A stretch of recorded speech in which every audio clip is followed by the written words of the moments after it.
அறவாழி அந்தணந்தாள் சேர்ந்தார் கல்லால் பிறவாழி நீந்தல் அரிது.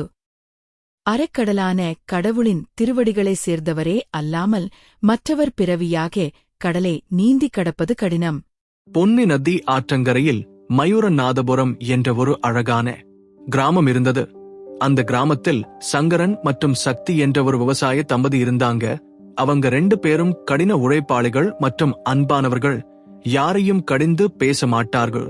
நிறைய ஆடு மாடுகளை வைத்திருந்தனர். அதனால நிறைய பேருக்கு தங்களது பண்ணையில் வேலை கொடுத்து வந்தாங்க.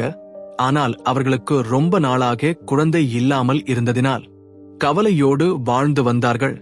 குழந்தைக்காக அவர்கள் பல கோயிலுக்கு சென்று வழிபட்டு வந்தனர்.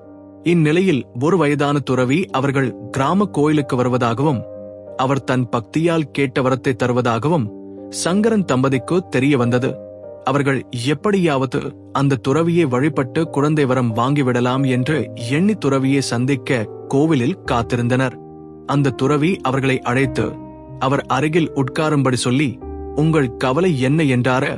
அதற்கு தம்பதியினர், எங்களுக்கு வாரிசு இல்லை என்றனர். சிறிது நேரம் தியானத்தில் இருந்துவிட்டு, உங்களுக்கு குழந்தை வரம் கிடைக்கும், ஆனால் ஒரு பிரச்சனை இருக்கிறது. அதற்கு சந்தோஷம் கலந்த அதிர்ச்சியுடன் அவரை பார்த்தனர். துறவி அமைதியான குரலில், உங்கள் வம்சம் உங்கள் வாரிசோடு முக்தி அடையும் என்று சொல்லி மௌனமாகிவிட்டார். தம்பதியினர் எதையோ கேட்க முற்பட்டனர். ஆனால் துறவியிடமிருந்து எந்த பதிலும் வரவில்லை. பின்பு அவர்கள் செய்வதறியாது வீடு திரும்பி தங்களுக்கு குழந்தை கிடைக்கும் என்ற மகிழ்ச்சியில் வாழ்ந்து வந்தனர். சிறிது காலம் கடந்தது. அவர்களுக்கு அழகான ஆண் குழந்தை பிறந்தது. சித்தர் போன்ற ஒரு துறவி அருளால் குழந்தை கிடைத்ததால் அவரின் நினைவாக குழந்தைக்கு சித்தன் என்று பெயர் வைத்து அன்போடு குழந்தையை வளர்த்து வந்தனர். அது ஒரு வளமான காலம். அவர்களுக்கு விவசாயம் மற்றும் கால்நடை தொழில் மேலும் மேலும் பெருகிக் கொண்டிருந்தது. அதனால் சித்தனை நல்ல முறையில் கல்வி போதித்து மிகுந்த வசதியுடன் வளர்த்து வந்தனர். சித்தனும் கடவுள் பக்தியுடன் எப்போதும் அன்பான மனநிலையில் இருந்து தாய் தந்தையருக்கு உதவியாக வாழ்ந்து வந்தான். சித்தனுக்கு 14 வயது முடிந்த காலத்தில் அந்த கிராமத்தை சேர்ந்த பகுதிகளில் மழை சில காலங்களாக பெய்யவில்லை. மக்கள் முகத்தில் எப்போதும் கவலையோடு தென்பட்டனர். போதிய உணவு கிடைக்காமல் சிலர் கிராமத்தை விட்டு வேற பகுதிகளுக்கு சென்றனர். சங்கரன் மிகுந்த கவலையுடன் இருந்தார். ஆற்றில் தண்ணீர் ஓடவில்லை. பயிர்கள் வாடின. கால்நடைகள் தண்ணீர் இல்லாமல் நோய்வாய்ப்பட்டு உயிரிழந்தன. நாட்டில் எங்கு பார்த்தாலும் பஞ்சம் தலைவிரித்தாடியது. இரவில் திருட்டுகள் அதிகமாகின. சிலர் வறுமையால் தற்கொலை செய்து கொண்டனர். 2 வருடங்களாக இந்த நிலை தொடர்ந்தது. சங்கரன் சக்தி தம்பதியினர் சேமித்து வைத்திருந்ததால் அவர்களால் சமாளிக்க முடிந்தது. ஆனால் அது ரொம்ப நாளைக்கு நீடிக்காது என்பது அவர்களுக்கும் தெரியும். கோவில்களுக்கு சென்று வணங்கினர். உடனடியாக எதுவும் நடக்கவில்லை. இதை பார்த்த சித்தன் தன் பெற்றோரிடம் சென்று, முருகன் கோவிலுக்கு சென்று தவம் செய்து அருள் பெற்று மழை பெய்ய வைக்கிறேன் என்று சொல்லி கோவிலுக்கு கிளம்பினான். அனைவரும் தடுத்து, உனக்கு 16 வயதுதான் ஆகிறது. நீ ஒரு இளைஞன். உனக்கு ஒன்றும் தெரியாது. அமைதியாக இரு என்றார்கள்.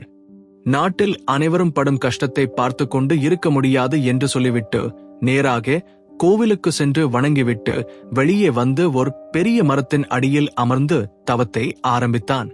இதை பார்த்து சிலர் பாராட்டினார்கள், சிலர் கேலி செய்தார்கள். ஆனால் சித்தன் தன்னை மறந்து முருகனை நினைத்து மந்திரங்களை மனதில் உச்சரித்துக் கொண்டிருந்தான். நாட்கள் கடந்தன. சித்தன் உணவு தண்ணீர் இல்லாமல் மெலிந்து கொண்டே வந்தான். இதைக் கண்ட அனைவரும் மனம் வருந்தி அவனை ஏளனம் செய்யாமல் அவனுக்காக இறைவனிடம் வேண்டிக் கொண்டிருந்தார்கள். இந்நிலையில் ஒரு நாள் அதிகாலையில் பெரிய காற்று வீசி ஒரு சிறிய மரக்கிளை உடைந்து சித்தனின் தலையில் விழுந்தது. ரத்தம் சொட்டியது. அதையும் தாங்கிக் கொண்டு கடும் தவம் செய்தான். இந்த விஷயம் தெரிந்து கிராமத்தில் அனைவரும் கோவிலை நோக்கி ஓடி வந்து கொண்டிருந்தனர். அப்போது கோவிலின் குளத்து பக்கம் இருந்து ஒரு சிறுவனின் குரலில், சித்தா தவத்தை முடித்து குளத்தில் குளித்துவிட்டு சன்னதிக்கு வா என்ற சத்தம் கேட்டது. சித்தன் கண் முழித்து குளித்துவிட்டு சன்னதி சென்றான். அப்போது அவன் தவத்துக்கு பலன் கிடைத்தது. முருகப்பெருமான் முன் தோன்றினார். சித்தன் 2 கைகளையும் கூப்பி வணங்கினான். கண்களில் கண்ணீர் கசிந்து உருகி நின்றான். உன் கடும் தவத்தையும் உன் கவலையையும் அறிவோம். உன் கவலையை தீர்க்க ஒரு வழி சொல்கிறேன். கேள் என்று சொல்லி, இவ்வுலகில் இயற்கை சில விதிகளுக்கு உட்பட்டு நடக்கிறது. அதை மாற்ற நாம் இயற்கையோடு இயற்கையாக கலக்க வேண்டும். அதை அடைய யோக முறைகளைக் கற்று அதன்படி தவமுறையை பின்பற்றினால் நாம் இறைவனின் திருவடி அடைந்து முக்தி பெற்று இயற்கையை வசப்படுத்தலாம் என்றார் முருகப்பெருமான். சித்தன் இரு கைகளையும் கூப்பி வணங்கி சரி என்று சொல்லி தலையசைத்து நின்றான். அதுவரை உன்னை பாதுகாப்பது என் கடமை என்று சொல்லி ஒளியாக மாறினார் முருகப்பெருமான். சித்தன் மீண்டும் பழைய தோற்றத்திற்கு மாறி காயமில்லாமல் மிகுந்த முகப்பொலிவுடன் அனைவரும் முன் சன்னதி அருகில் நின்றான். பின் நடந்ததை கூறி, இன்னும் சிறிது காலத்தில் நம் அனைவரின் கவலை தீர்ந்துவிடும் என்று சொல்லி தன் பெற்றோரின் காலில் விழுந்து ஆசி வாங்கி வீடு திரும்பினர். வீட்டுக்கு வந்தவுடன் தாய் தந்தையிடம் இன்னும் ஓரிரு நாளில் ஒரு குருவிடம் யோக கலை பயிலப் போவதாகச் சொன்னான். இதைக் கேட்டவுடன் அவர்கள் கண்கலங்கி வருந்தினர். உடனே சித்தன், தாயே, நம் மக்களின் கவலை தீர இறைவன் ஒரு வழி காட்டியுள்ளார். இது நம்முடைய குடும்பத்துக்கே பெருமை என்றான். கிளம்பும் முன் தாயிடம் அவரது காதில் அணியும் அணிகலன் குதம்பையை வாங்கி தன் காதுகளில் அணிந்து கொண்டு தந்தையிடம் அவரது உடைகளில் சிலவற்றை எடுத்துக்கொண்டு காலில் விழுந்து ஆசி வாங்கி விடைபெற்றான். பின்னர் குருவை சந்தித்து யோகக்கலை கற்றுத்தருமாறு வேண்டினார். குரு அவரை அமர சொல்லி சிறிது நேரம் தியானத்துக்கு பிறகு, சித்தா, நீ உன் முன் பிறவி தவத்தை முடித்து முக்தி அடைய வேண்டிய நேரம் வந்துவிட்டது. போன பிறவியில் தவத்தில் இருந்தபோது மரம் விழுந்து உயிர் போகி தவம் பாதியில் நின்றுவிட்டது. மேலும் இந்த பிறவியிலிருந்த அதே கெடு பலனை முருகப்பெருமான் தடுத்து காப்பாற்றிவிட்டார். அதனால் இனி கவலை இல்லை, விரைவாக யோகக்கலை பயின்று முக்தி அடைவாயாக என்று ஆசி வழங்கினார். குருவிடம் யோகக்கலை மற்றும் தியான முறைகளைக் கற்று பிறகு ஒரு வனப்பகுதியில் தவத்தில் அமர்ந்தார். சிவனாரை நினைத்து கடும் தவத்தில் இருந்தார். ஒருநாள் அதிகாலையில் சிவனார் ஒளியாக தோன்றினார். அப்போது இருக்கை கூப்பி வணங்கி நாட்டின் கவலை நிலையை தெரிவித்து தாம் இந்த துயர் நிலையை போக்குவதாக மக்களுக்கு உறுதியளித்து தங்களை நினைத்து தவத்தில் அமர்ந்ததாக கூறி தனக்கு வரமளித்து தன்னை தங்கள் திருவடியில் சேர்க்குமாறு வேண்டினார். அதற்கு சிவனாரும் முகம் மலர்ந்து வரமளிப்பதாகச் சொன்னார்.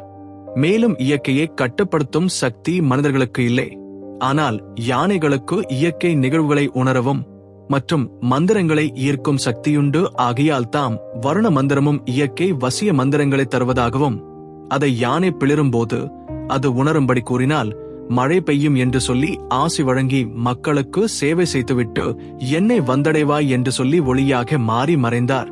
சித்தன் அந்த இடத்திலேயே இரு கைகளை கூப்பி அவரை நோக்கி விழுந்தார். பின்னர் சித்தன் சித்தராகவே மாறி தன் கிராமத்துக்கு சென்று யானை பிளிரும்போது மந்திரங்களை கூறி மழை பொழிய செய்தார். அனைவரும் சித்தரின் காலில் விழுந்து வணங்கி நன்றி தெரிவித்தனர். ஆற்றில் தண்ணீர் பெருகியது, ஏரி குளங்கள் நிறைந்தது, காடுகள் மீண்டும் பசுமை அடைந்தன, விவசாயிகள் நிம்மதி அடைந்தனர். எல்லா உயிர்களும் மழை ஈரம் கண்டு இன்புற்றன. நாடு மீண்டும் வளமையானது. அனைவரின் முகத்திலும் மீண்டும் மகிழ்ச்சியை காண முடிந்தது. இக்கதையின் மூலம் நாம் அறிவது என்னவென்றால், சித்தர் தனது ஒழுக்க நெறியாலும் கடும் தவத்தாலும் மக்களின் துயர் போக்கி அறக்கடலான கடவுளின் திருவடிகளை சேர்ந்து முக்தி அடைந்தார். ஆனால் மற்றவர்கள் பிறவியாகிய கடலை நீந்தி கடப்பதறியாது இருக்கிறார்கள். சித்தர்கள் தெய்வீக மனதை கொண்டவர்கள், நம்பி வந்தவர்களின் கவலைகளை போக்கும் வல்லமை கொண்டவர்கள். அப்படிப்பட்டவர்களில் 18 பேர் தொகுக்கப்பட்டு 18 சித்தர் என குறிப்பிடப்பட்டனர். இக்கதையில் வரும் சித்தரும் அவர்களில் ஒருவர். பின்னாளில் குதம்பை சித்தர் என்று அழைக்கப்பட்டார். இவரது 33 பாடல்கள் கிடைத்துள்ளன. பொதுவாக சித்தர்களின் பாடல்கள் இறைவனை அடையும் முறையை பற்றியும் வாழ்வியல் நெறிமுறைகளை பற்றியும் மற்றும் நோய் தீர்க்கும் மருத்துவ முறையை பற்றியும் எழுதப்பட்டிருக்கும். அந்த வகையில் குதம்பை சித்தரின் பாடல்கள் வீண் ஆடம்பரங்கள் தேவையில்லை, மெய்மை நிலை, மெய்ப்பொருளை காணுதல், தமிழை கற்றல் மற்றும் ஆனந்தம் பொங்கி அளவோடு இருக்க வேண்டும் என்பன பற்றி பாடல்கள் வழங்கியுள்ளார். 1000 ஆனாலும் மாயூரம் ஆகுமா என்பது மயிலாடுதுறையை பற்றிய சொலவடை. அதாவது குதம்பை சித்தரின் பிறந்த கிராமம் மயூரநாதபுரம் பின் மயூரபுரமாகி அதன் பின் மாயவரம் என்ற பெயரிலிருந்து மயிலாடுதுறையாக இப்போது இருக்கிறது. குதம்பை சித்தரின் ஜீவ சமாதி மயிலாடுதுறை மயூரநாதர் திருக்கோயிலில் இருக்கிறது. காசிக்கு இணையான காவிரிக்கரை கோயிலாக அபயாம்பிகை சமேத மயூரநாதர் திருக்கோயில் அமைந்துள்ளது. நன்றி. தொடர்ந்து பதிவுகளை பெறுவதற்கு சப்ஸ்கிரைப் செய்யுங்கள்.